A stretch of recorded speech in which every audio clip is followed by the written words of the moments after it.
ñoom ñi am fayda dañ lay bàyyi ak sa am ci xam ni yéen a bokk lépp maam mi jur baay mooy maam mi jur seeni baay wax la fii nga juddoo ci réew mi fii nga yaroo fii nga màgge xawma lan nga mën a am descends sur terre daal xawma lan nga mën a am ba tax laa beew wàccal sa fas bi nga war ca war fasug mbaax ndax moom rek moo lay jariñ moo wax la alal fajul dee gàcce lay faj yéwén ci ndax buur yàlla di la dimbali dans ce monde actuel boo gisee sa nawle muy dem boo amee sax da nga ko war a dimbali ak sa mag ki nga xam ne moo sa mbokk c'est ça que la chanson taaw dise mais comme way nañ taaw ñi ñu ngi koy way mais mon taaw et le taaw des autres bokkul daal mais dama ko tuddi taaw rek daal comme moo mel ni gisee yow laay waxal wala Michael Souma wala Babacar daal moo wala ci mbaax ca war façon mbaax ndax mooy li lay jëriñ voilà le mot taaw. Donc l'attente, je reviens, je peux pas dire aussi long. Il y a eu des temps ma dem di musique ba ci ma sentir ni man sax ci musique bi may def man maa ngi ciy gis sama bopp parce que quand je joue en Europe wax dëgg yàlla maa ngi sant yàlla mais bu mu ñëwee Sénégal fii maa ngi woy benn way daan ni aar bi fayul boppam ci ñii la gaa ñi am yaakaar muy même vous les journalistes un journaliste en Europe beneen bagage la mais yéen journalistes fii Dakar Sénégal moom ngeen baal na yàlla xam doy un artiste en Europe Côte d'Ivoire bi boo demee moi j'ai des amis artistes mais c'est des gens qui ont des thunes dans le sens parce que dafa xew mais fii aar bi fayul boppam ci ñii la gaa ñi am yaakaar waaye nag musique du biir day xëy aussi wayal rek loo xam ni lu fi mun a des lu mel ni wul mouchoir bi nga xam ne boo ko fompoo rek da nga koy sànni parce que bu dee mouchoir bu dëgër da nga ciy fomp ba pare nga dem fóotaat ko nga mu servir la suba mooy une bonne musique et des paroles yi ma xalaat boobu man su ma dee wax nag ça n'engage que moi des paroles yoo xam ne boo ko déggee yaakaar naa ne da nga ci jële dara donc attente boobu noonu je me suis arrêté un peu pour travailler avec les musiciens. J'ai fait partie des groupes Giuseppe on sait quelque chose, nous avons cheminé ensemble, on est parti en Europe ensemble avec des groupes. Ici il y a le groupe moi c'est les Sérères, Balai Kondiof, ils sont là derrière, le propriétaire est là. Je les ai amenés 2 fois en Europe. Moi Idi Faye, le Balai Kondiof. J'ai fait une promotion mag Guissé quand je venais pour prendre un artiste dama naan Giuseppe certainement ko siiwul koo xam ne mën na ko jàppale suba mu dem Europe. Nous avons eu l'expérience avec Mariama bëti bàyyi laay xoole boobu kenn xam nga bi ma ko ne dama lay yóbbu Europe mu ne non mënut a ne ma ne ko non bien ñu yóbbu ko Giuseppe bi moo ma ko jox moo ma choix dama ñëw bu di ma woo ko ma ne ko maa ngi jël avion ñëw je veux faire partir un artiste bul toppatoo ku am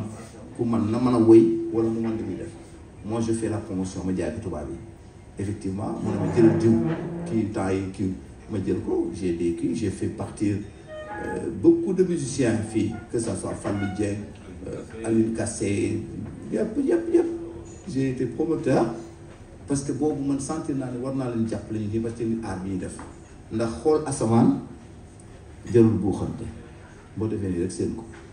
c'est pas que je suis musicien am possibilité pour mën a yóbbu musicien après du ma yóbbu musicien non doo lay yóbbu nga def sa bagage nga ñëw bu ma demee ñëw tamit li ma am ma jàppale ko indi nous avons fait beaucoup qu'on peut pas dire rencontrer ici dans la musique. Si aujourd'hui Papis Konaté était là il allait vous dire ça. Premier studio Papis Konaté qui s'appelle mi ngi nii man maa ñëw fekk ko mu toog boobu c'était à Castor ne ma joue ma ne ko nan def studio de musique ça veut dire que moo ne studio salle de répète amu fi mu ne ñu def projet bi ma dem Europe dem jënd bagage yi indi ñu commencé mooy Castor après ñu commencé jëm ci sonu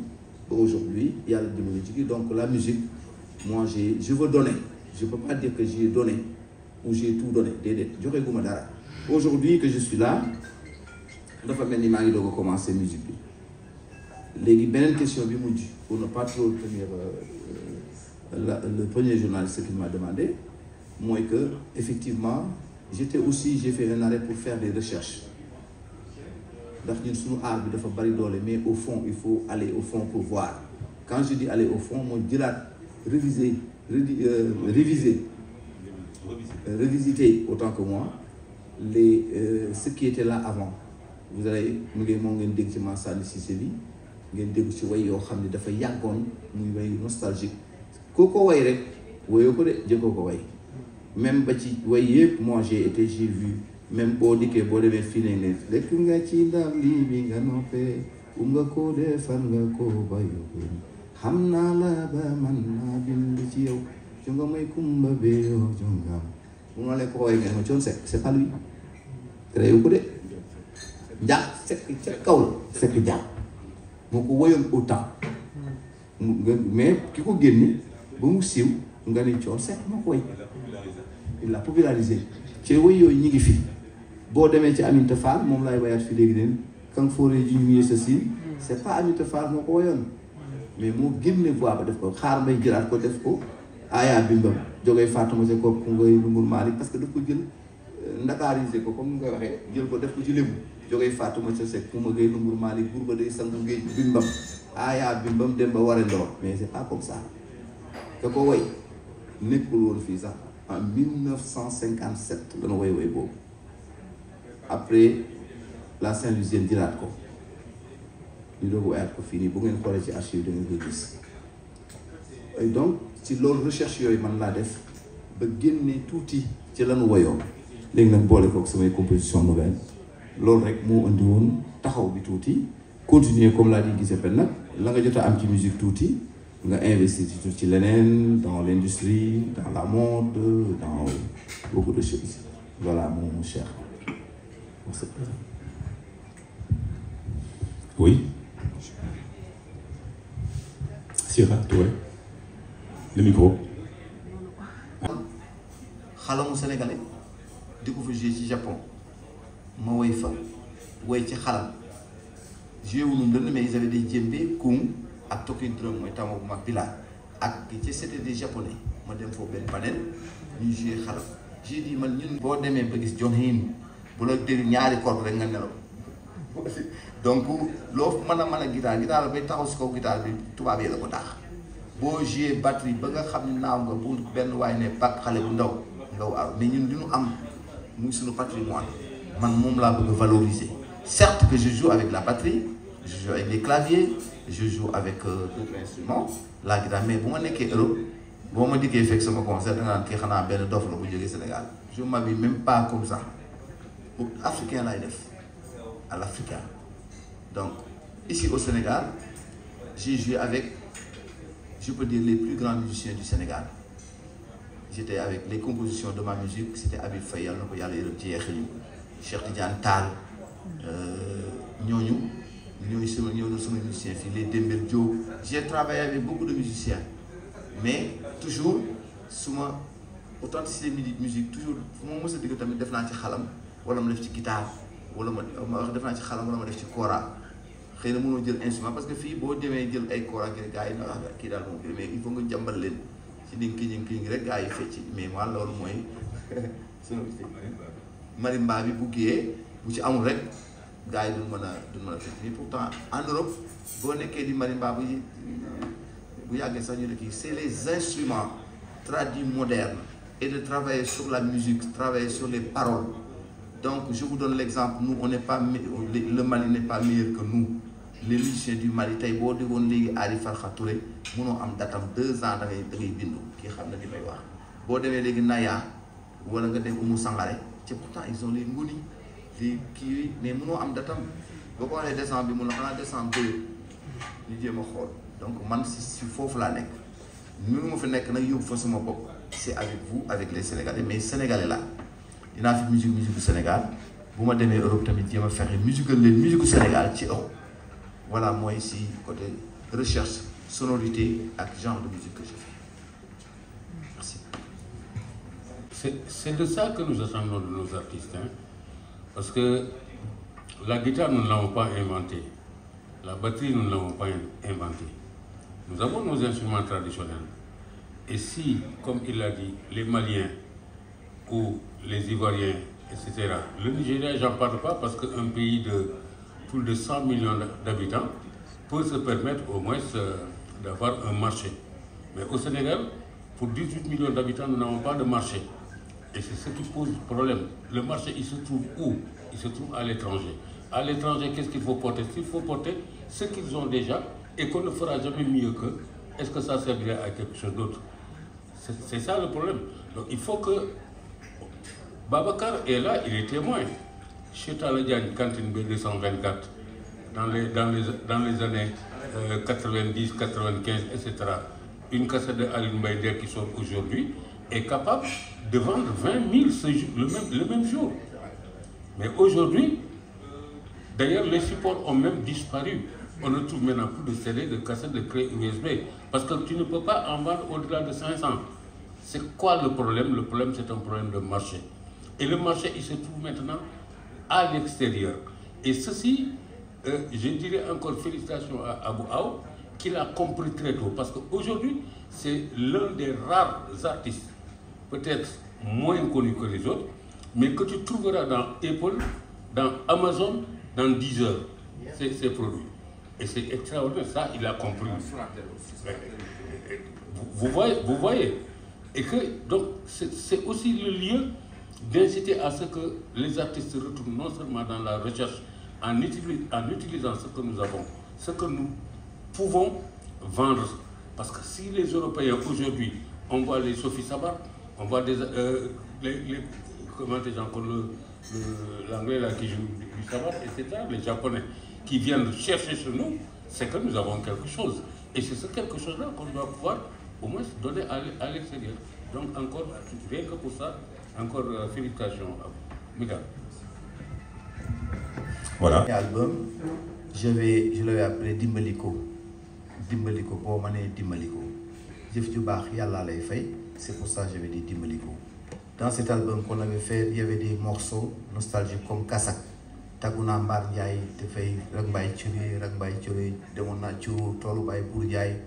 nag ya bari nuro sàmm mën a ràññi. Loolu boo ko waxee tey benn booy fi léegi du la xamal nu lay tekki. Demoon naa ci toolu Baye Bour Ndiaye, nag ya bari nuro sàmm mën a ràññee. Kenn mënu ma la wax fii ñetti nit boo ko posé kenn du ma wax yow mën nga ko xam. Rekkee bu rakkaay Baye mënu ma ko ràññee.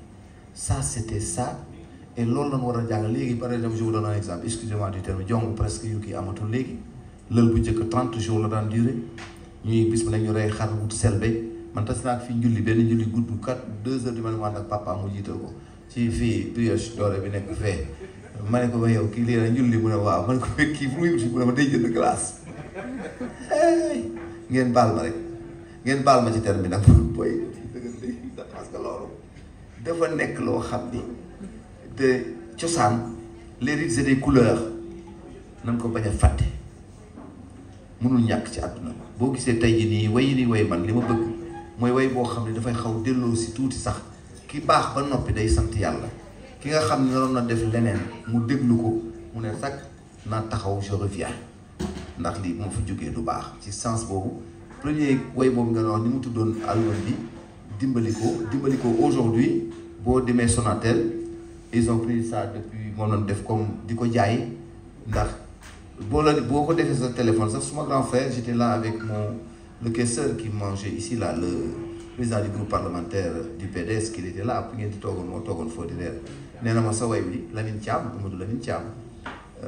qui est mon frère fi la ay temps mu ne ma sa way bi moom moo nekk ci kii bi mais bu ma nit wooyee damay déglu ba ma ko yore mu ne ma man mu noppi rek nee na mu ne ko waaye yow la kat mu ne non dangaa way bi laa bëgg yaa ko def sa sonori boo ma nee dimbali damaa bëgg nga dimbali ma mais voilà au moins quelqu'un et yàlla xam ne effectivement je l'ai composé ci moom benn jour dama dem seeti ko assemblée il fut le caisseur de l'Assemblée nationale pendant 10 ans c'est un frère ñoo bokk suñu lépp ma dem di ko seeti ñëw fekk nit ñi bari lool mu ñëw toog fa dama dugg bureau comme secrétaire am xam na moom c'était la femme de Lay Diaw Aminta l'ancienne basketteuse ma ñëw mu ne Abou sa waayam ci biir ma dugg fekk naa ko jollu nii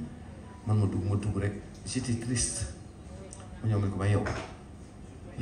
yaa ngi nekk sa bureau nii looy def mu ne ma non dama doon télé ma ne ko mais gis nga nekk ci biti mu ne ma non dinaa leen trésor ma ne ko ma rek foofu la way bi yàlla xam ni su ma bakkanu njaboot foofu la ma inspiration bi génne ma toog xol ba ci kaw ne Lamine Thiam boo ma nee dimbali ñii ci yàlla tax ndax doole yàlla koy maye tey da ngay def nii weer di nga xool ci ñi fi jaaroo ci la morceau bi dugg dimbali ko boo mënee dimbali ko jëf ju baax yàlla lay fay defal ay parole la rek bariwul sax ay kile boo mënee dimbali ko jëf ju baax yàlla lay fay defal boo mënee dimbali donc man ci recherche yooyu laay nekk tey nii aujourd'hui quand je suis revenu quand je dis revenu mooy que bi ma décidé waatee génne dama dem xool ressourcé wu xool way yu njëkk yi ñii ma dem laaj leen ñii ma dem wax ak ñoom xool li nga xam ne wóor na ma ni boo ko déggee parce que Kanfoori ñi ngi wax ni Aminta nag Kanfoori ji ñu ngi ci sin ay dayaayumbe joo faali rey na gaynde ga parce que dañuy wax fit maa ngi naan pullo dogota pullo wulata wonte pullo weebaani jëlinoo du miñeede pullo waawi koto bu njëkk da ngay dégg fii nga génn fii léegi nii xam ni kee boo taseeg moom man ngeen histoire nga préféré toog ci kër gi bàyyi ko mu dem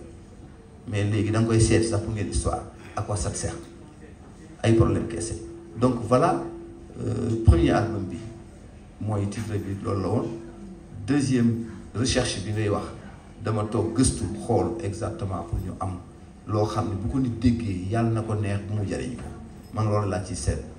beneen bi mooy que exactement ce que vous la troisième question hein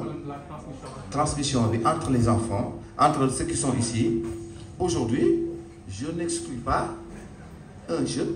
que ça soit Wally Sidi Diop wala keneen mu ñëw ñu toog ñu way ma def ak moom featuring pour man sax li ma indi booleeg li mu yor moom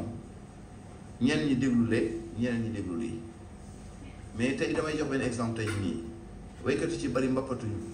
mbappat mooy que dañuy xëy rek ñaari morceau chéri kooku na ma naan après gars yi papa ñu daal di commencé TikTok bi génn mais koo ci tegal sabar ak ndënd ak xalam kese teg leen dina kaay ñu way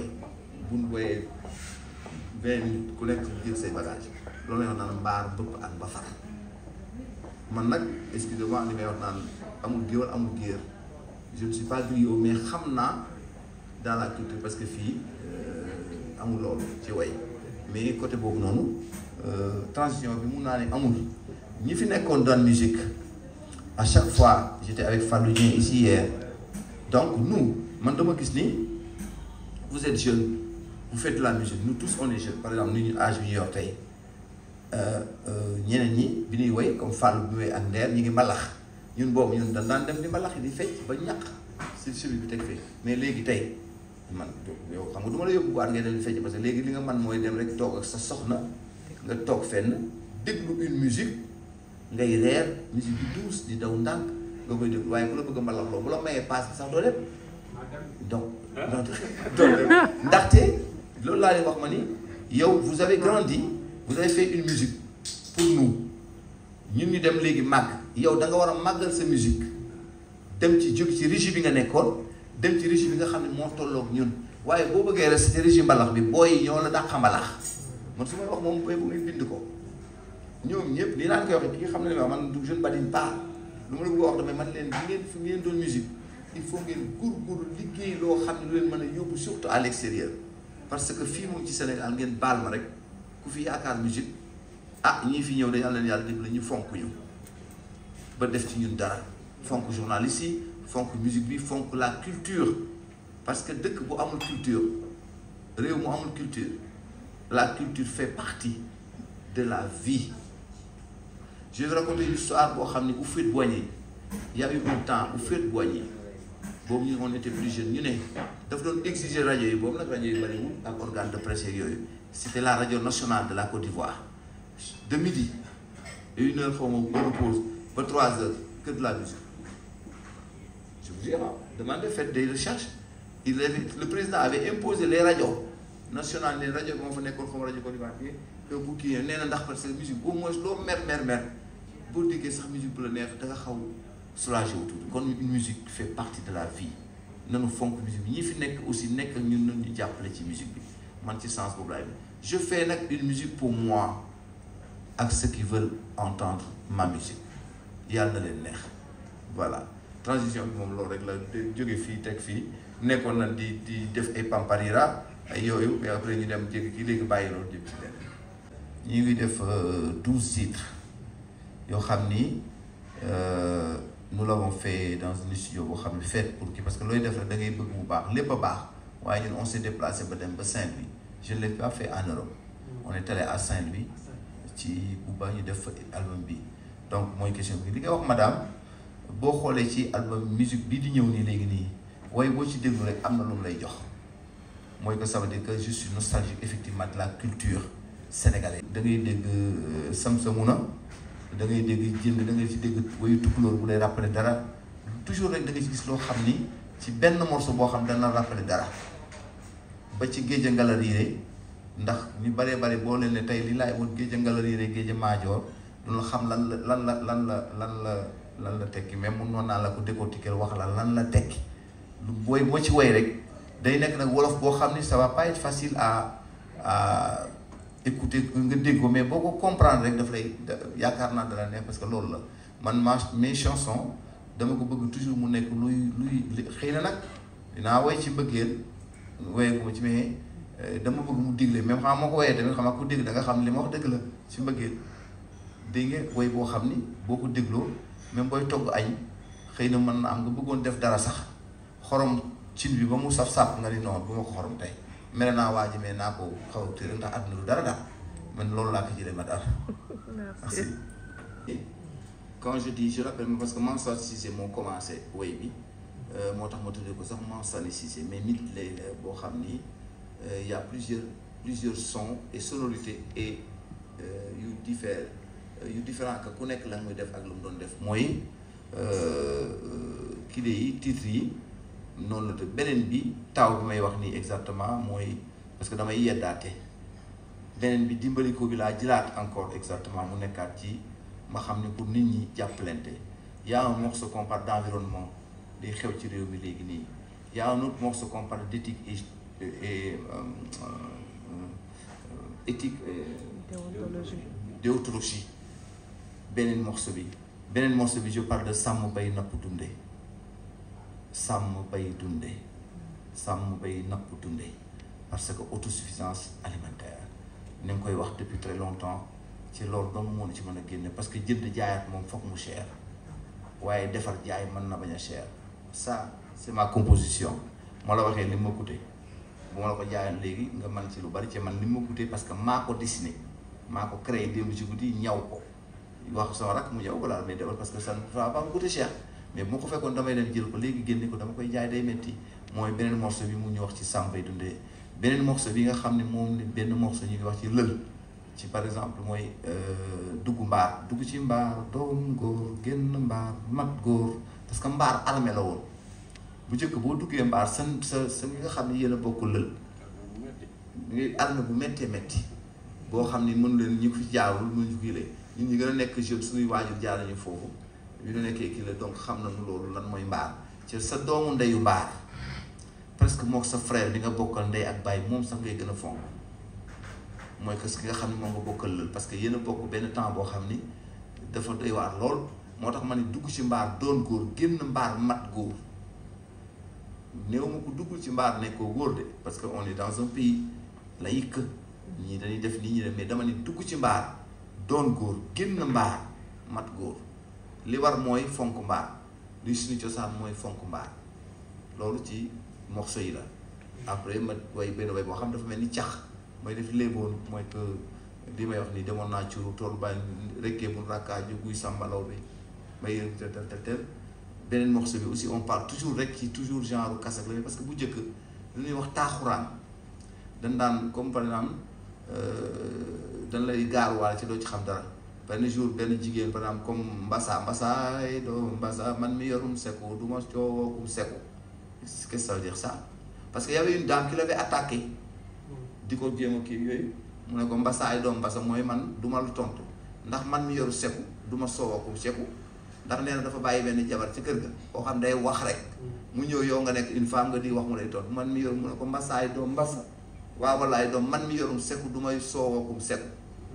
mais tey boo ko waxoon benn boy fii nii nii du xam sax loolu sax gis nga di te baax dëgg donc man ci loolu laa bëgg mënut a ñàkk ça va nous rappeler beaucoup de choses et peut-être aussi certes li fi xew am na ñoo xam ne dañ leen sax ñu dellusiwaat ci ginnaaw beneen bi aussi on parle de góorgóorlu góor day dëgër bu ma nee góor day dëgër dañ ko dégg léegi néew ma góor day dëgër ci affaire góor comme ni ko nit ñi xalaate dama ne góor dafay war a nekk débrouillard bul doy mooy que tey góor dafa war a góorgóorlu da ngay doon góor moo tax ma naan góor day dëgër Alaaji Njaay góor day dëgër góor day dëgër boobu nag ko dégg nga defe ne jigéen ñi ngi koy kaañoo naan góor day kii mais non dama wax ni góor dafa war mën ngaa nekk maçon mën ngaa nekk jaaykatu géej jaaykatu man mi wax ak yow kii en sait quelque chose bërki dem doon sàcc sama benn oto boo xam ni 40 sacs yu pombe yu soble moo ci nekkoon ils l'ont volé ak pomme moom laay jooy fan yii quoi je vends de l'oignon je fais tout lépp loo xam ne liggéey man na ko parce que du ma bàyyi dara lu ma mën a indil dara pour ma dem ci njaboot gi c'est pas que je suis musicien seulement damay tëdd nelaw boo xoolee sax des fois boo ma xoolee dëgg da ngay gis sama baat sax nga gi bu may jouer concert mooy jouer tuyam damay liggéey ba pare doog a dem ci kii bi mais lépp liggéey la avant la musique c'était de l'amusement en quelque sorte da ngay ñëw nekk musicien way nga ngoon jot kii yooyu comme xam ngeen ni ngeen ko xamee daal mais c'était un travail ça doit être un travail da nga koy def muy métier nga liggéey ci ñi ko def métier ñëpp yàlla dimbale leen yombul nag aar bi fay boppam ci ñii la gaañ am yaakaar fii way nga fi ba am lu ne mais yoroo dara te dafa metti moo tax man toujours titre yi ngi noonu si bu ma fàtte dara. Merci. Parlez-nous un peu de votre recherche. On vous présente comme justement donc une personne qui revisite le repère. Si on dit art, un artiste c'est un artiste. Si même que ça soit, quand on dit l'artiste, on dit il n'y a pas artiste numéro 1, numéro 2, numéro 4. Il y a l'artiste, le mot c'est artiste. Samba est artiste, Demba est artiste, Fatou est artiste. C'est le mot artiste. Moi je suis artiste, j'ai travaillé un peu ici dans la mode, dans l'habillement. J'ai travaillé avant quand j'étais plus jeune. J'ai été mannequin ici au Sénégal, c'était toujours la culture. J'ai eu un père aussi qui est père, qui s'appelait Tidiane Aou. C'était celui qui réalisait le bracelet, c'est celui qui avait réalisé le bracelet de bronze, le certificat et d'autres films. Donc on est né d'une famille cinéma. Une partie c'est des serignes, les autres c'est des tcheddo, les autres c'est le cinéma, c'est l'art. Donc j'ai toujours été artiste ici au Sénégal. J'ai eu la chance d'avoir, quand j'étais mannequin, j'ai eu un contrat pour aller en Europe, pour aller défiler là-bas, à partir d'Abou Aou, qui est artiste, qui est venu quelque part pour chercher de faire des choses. J'ai fait des films entre l'Italie et dans les autres pays. Donc j'ai repris la musique, j'ai joué de la musique, je suis revenu au Sénégal, j'ai joué avec de grands musiciens, je le cite aujourd'hui comme Cheikh. Justement dans votre musique, on voit beaucoup de recherches, vous revisitez le répertoire, les chansons populaires d'antan, alors tous ces rythmes aussi traditionnels. Voilà, là je fais du tradi moderne, je fais de l'afrobeat. Effectivement, ma musique, je compte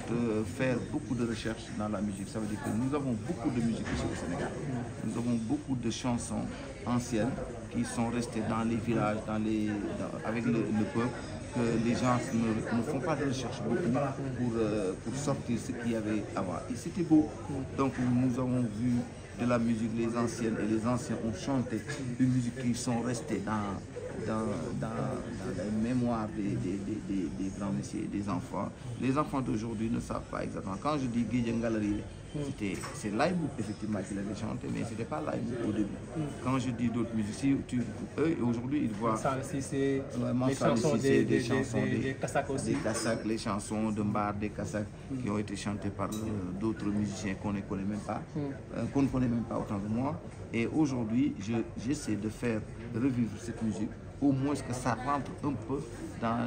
effectivement dans l'historique du Sénégal. Mais au moins quand aujourd'hui je chante, je parle de Mbar, quelqu'un peut-être va demander à son père qu'est-ce qu'il dit, et lui il lui raconte la réalité et la vérité. Donc au moins une musique que si vous l'écoutez à la maison, vous pouvez en tirer quelque chose, je pense. Quel regard jetez-vous sur la scène musicale actuelle et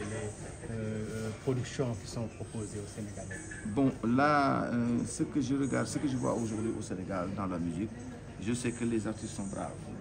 Ils sont des artistes, ils font ce qu'ils font à faire. Chacun a sa manière de s'exprimer dans la musique. Donc on ne dit pas que celui-là il fait du bon, l'autre fait du mal. Chacun doit s'exprimer de ce qu'il pense que ça peut. Parce que la musique, c'est de la musique. Il y a des gens qui aiment les chansons traditionnelles modernes, il y a des gens qui aiment les chansons qui ne disent rien, mais ils aiment ça. Donc il faut les féliciter. Mais la musique n'est pas maître, mais elle est malade. que le Sénégal. Donc c'est ça que je dis. Ouais. Et je disais toujours art bi fayul boppam te gaañ ñoom la am yaakaar parce que un musicien il se réveille lan mooy liggéey mooy dem defi musique ngay liggéey ba man gis naa fii des musiciens, j'ai vu de ces musiciens qui jouent ici à la fin de soirée ils n'arrivent même pas à avoir 5 000 francs. Et ça, Dieu m'en est témoin, j'ai payé, même j'ai été quelque part regarder un concert. Après j'ai demandé, il y a une dame, elle peut dire ici, elle est là, ma choriste. Je lui ai demandé, est-ce que vous avez de l'argent aujourd'hui? Elle me dit non, aujourd'hui on est rentré chacun a eu 3 500. J'ai dit 3 500. Et je lui ai dit, le chanteur, il me dit, il est en train de marcher pour aller chez lui. Je lui ai dit, donne-moi son numéro, il m'a donné son numéro. Comme j'avais un peu sur mon téléphone, je lui ai envoyé quelque chose. Là, c'est triste. Je vais dans des soirées, des fois je joue, je viens chanter, et si j'ai 20 000 ou 10 000 francs ou 5 000, je distribue ça en scène, parce que, sur scène autant que moi, parce que je sais que la musique est dure ici. Et non gouvernants, j'espère que ceux qui sont ici aujourd'hui, ils vont entendre ma voix, ils vont entendre, parce que moi j'ai fait des chansons qui les concernent. Quand ils parlent d'autosuffisance alimentaire, moi j'ai chanté sur ça, et ça j'ai créé la société même. Ça il y a 15 ans de cela, je parlais moi d'autosuffisance alimentaire. Et là, parce que je disais moi dans ma tête, ce qu'on peut avoir aujourd'hui, c'est pour s'alimenter, ça veut dire qu'on doit cultiver ce qu'on doit manger. On essaie, c'était pas facile, c'est pas facile jusqu'à présent, mais si on s'y met et nos gens nous aident, on sort des chansons comme ça, ils vont motiver parce que la musique, elle est universelle, mais la musique fait partie de la vie. Il n'y a pas un gouvernant qui peut gouverner sans la musique. Merci beaucoup. Le nombre de morceaux qui composent l'album? Les morceaux, nous sommes à 12 pour le moment. Peut-être on va augmenter avant la sortie de l'album. Aujourd'hui, j'avais prévu de lancer 3 clips en même temps et 3 morceaux. Parce que ces morceaux-là, je parle de Tao. Il y a l'autre Massal ici, c'est pour rappeler le rappel de ces anciens musiciens et tout. Il y a l'autre morceau qui parle de Dimbaliko et des sons prochains. Donc j'aimais là par des conseils de nos amis et je suis avec des gens qui s'y connaissent. Ils m'ont dit bon là ça va être peut-être un télescopage un peu plus. On sort un morceau pour le moment, ça s'appelle le Midley. Après on va faire Tao pour enseigner. Ça veut dire, moi ma musique, je ne suis pas capable d'enseigner les gens de la musique aux autres. Je ne suis pas capable d'enseigner les gens, mais ma musique, je veux que ça soit de la musique, des paroles que vous écoutez, que ça peut vous servir. Ou bien vous ne l'écoutez pas aussi, bon, ça vient, mais j'aimerais bien que chaque personne qui écoute une parole, il dit ah, cette parole. Parce que là, il m'est arrivé, quelque part, j'étais quelque part, il y a quelques minutes, je vous ai entendu chanter une chanson. Mais quand j'ai entendu cette chanson, maintenant je le mets le matin très tôt. Je prends mon magnéto, il me disait que je mets la chanson, j'ouvre à grand voix et je mets comme ça. Je sais que même si j'ai rien aussi, j'ai fait une chanson qui me soulage. Voilà. Qui produit l'album? Exactement, comme ça c'est l'élection présidentielle, les élections législatives. Donc nous pensons faire quelques concerts ici avant de partir et nous avons prévu de faire une tournée un peu ailleurs. Et je crois que nous, on ne profite pas pour dire que c'est en décembre qu'on doit sortir. On sort ce clip, le clip va être, nous l'avons déjà réalisé, ça va sortir d'ici peut-être une semaine, avant la soirée d'ici, parce qu'on est en train de se préparer pour faire un dîner de gala pour des amis à moi et ici à l'héritage, le premier. Mais avant le premier, le clip va sortir. Et l'album est prévu pour sortir l'album au mois de février, mars, Inch'Allah, après la tournée.